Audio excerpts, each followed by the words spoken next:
Sony is gonna buy who? They also delayed a big game. We got Witcher 4, Prince of Persia updates, and way more gaming news to go over. So sit back, thanks as always for joining these Sunday videos.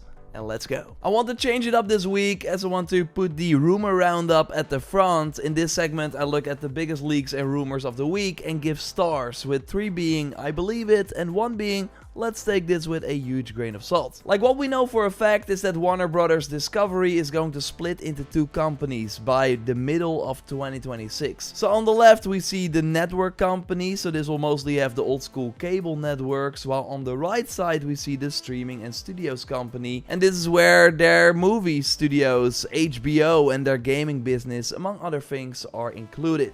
They also noted that in terms of gaming, they will now focus on 4 franchises: Harry Potter, Game of Thrones, Mortal Kombat, and the DC games. So that is all confirmed information, but the rumor now is that Sony is reportedly interested in buying the Warner Brothers games assets and also HBO and the Warner IPs. Now that would of course be a huge acquisition. Look, on the gaming side, having the potential next Batman game exclusive on your platform, just like Hogwarts Legacy 2 and the multiplayer title, like that would be huge and will help them make the PlayStation a more appealing console in the future as well, because really with Microsoft now going full third party and also for the Xbox wanting to enable other storefronts to get on their platform, the PlayStation will look way less appealing because you only have the PlayStation Store where Sony controls everything. If you have Steam on Xbox, then yeah, I think the competition basically in the future is going to be very interesting. So Sony does need more exclusives to lure people to the PlayStation console. But of course Sony is also huge in other entertainment, like movies. They've been adapting a lot of their IPs into TV shows and movies, but they don't own their own big streaming service. So HBO would be huge for them, and they of course show that they have interest in the streaming business by buying Crunchyroll. Not to mention owning the Batman IP would of course be huge, but that's like running all this down, it just sounds too crazy. So I'm gonna give this 1 star, also because the source, SE Scoops, sure has scoops, but mostly for the wrestling world. They're not really proven elsewhere. Now, it would be a huge power move by Sony, and again, great at cementing their future in the entertainment space. And Warner spinning into 2 companies makes them more appealing for an acquisition. The report namely also notes that Sony was already interested but did not want all the cable stuff, so that's why this new spin-off is way more interesting to them.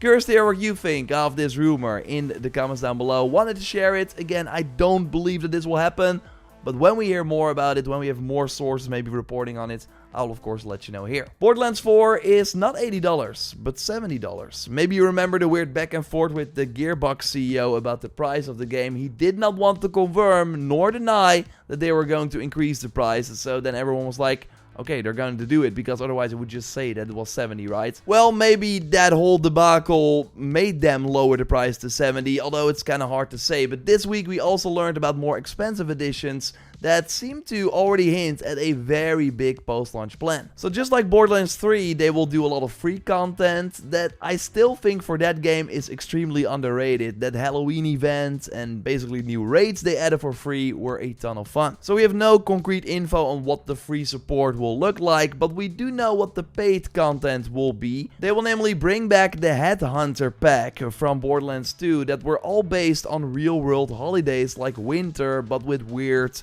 funny twist. So no idea if it will be the holiday thing in Borderlands 4 as well. It will likely be something different, and they're now called Bounty Pack. But it will still include new areas, missions, and a unique boss. But the highlight, and something that was missing from Borderlands 3, is that post-launch they will add 2 extra Vault Hunters to the game. They will be part of the Vault Hunter pack in the Super Deluxe Edition, or you can of course get these packs separately as well. This pack also includes new map regions and missions. But yeah, cool that they're adding more characters post-launch. The previews have been very positive, claiming that while the new movement additions take some time to get used to, they totally add a lot to the game. And the open world and secrets, including special bosses you can find, have been praised too. It should feel really great to not just follow a more linear path, but also have the freedom to say, oh, I now want to check this corner of the map or go all the way there and maybe find some cool loot. I think the possibilities sound awesome, and as an open world fan, it sounds appealing to me. There has been a lot of discussion about the lack of a minimap though, but instead the reliance on a compass that can become cluttered. Well, Gearbox has already noted that the compass has been improved for launch, and they also added a mini-map for combat, so we at least know where the enemies are. They are listening and very responsive.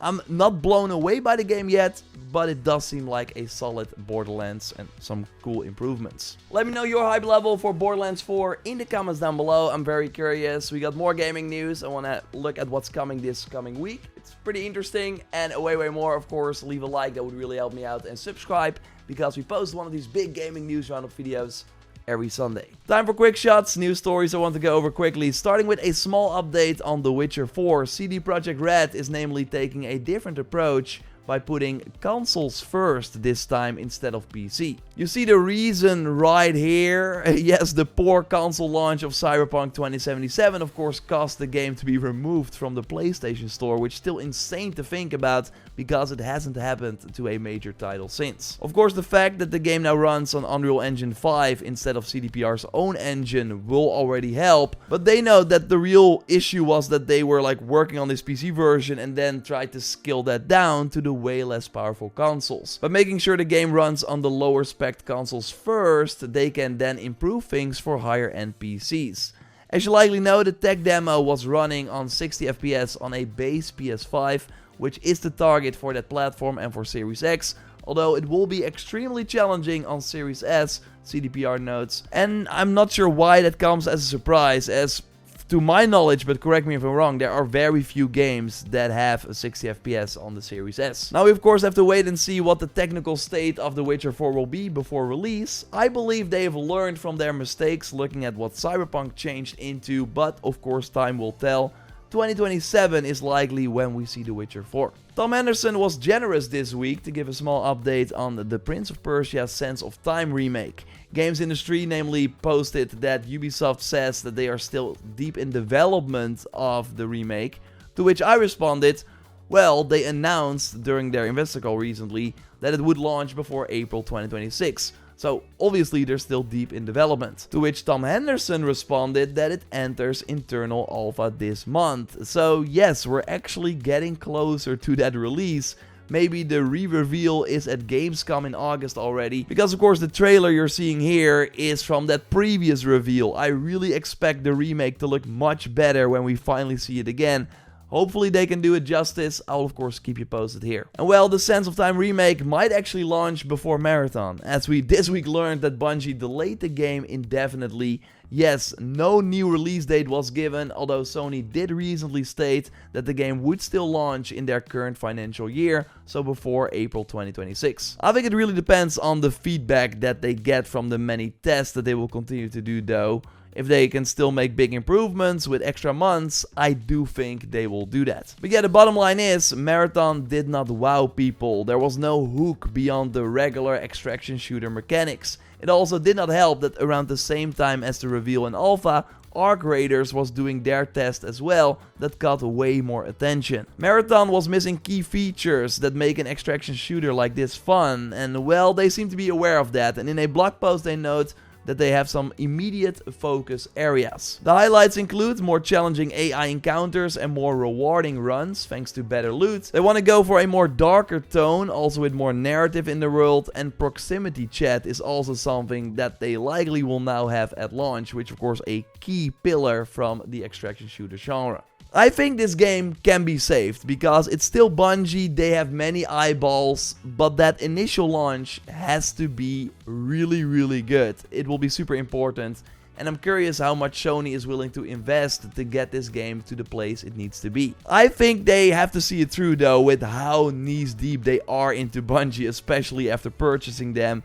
And if Marathon is a success, they can benefit from it for years to come. But right now, they have a lot of work to do. But yeah, delaying is certainly the right move. Let me know if you think Marathon has a chance in the comments down below. This coming week, Death Stranding 2 will release, the first big PS5 exclusive since Astrobot, which is crazy to think about. Reviews are already dropping on Monday. I will share my thoughts after playing the game as well this week, so stay tuned for that. Capcom will hold a showcase on June 26th, focused on Resident Evil Requiem, Pragmata, Monster Hunter Wilds, and Onimusha.